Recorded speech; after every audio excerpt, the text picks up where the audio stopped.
another delicious day here in the Ginger's kitchen. I'm making another Thanksgiving, not dish, but topping. So these are the French fried onions. It's a really easy recipe. I've got 1.5 cups of buttermilk, 1.5 cups of flour, half a teaspoon pepper, teaspoon salt, 1 tablespoon garlic powder. We're just gonna mix it all together.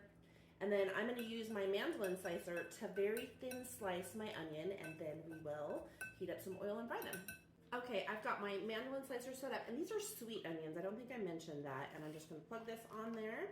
I'm gonna do a test slice and make sure that it is thin enough, and that looks perfect. So I'm gonna do the whole onion, and then we'll do the next step.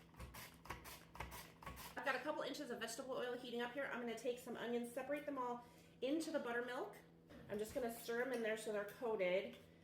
Pick them up, let them drip for just a second, and put it in the flour. I'm gonna stir these into the flour and get them nice and coated.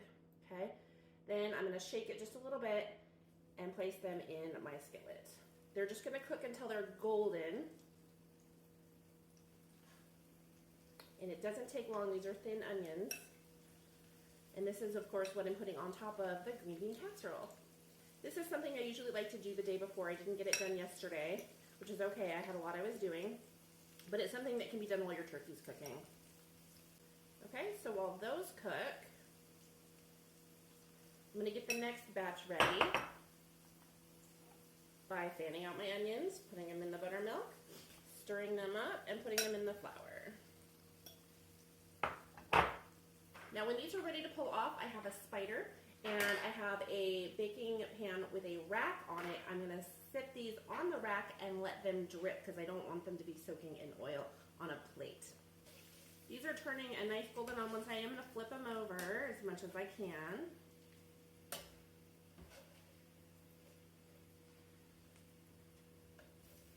This coloring that you see right here is about perfect, so I'm just trying to get the other side to look like that. And that's it. The French fried onions are done. They smell delicious. They taste delicious because I've already tried one. Thanks for joining me here today in the Ginger's Kitchen. Is there something you'd like to learn how to make? Tell me what it is in the comments.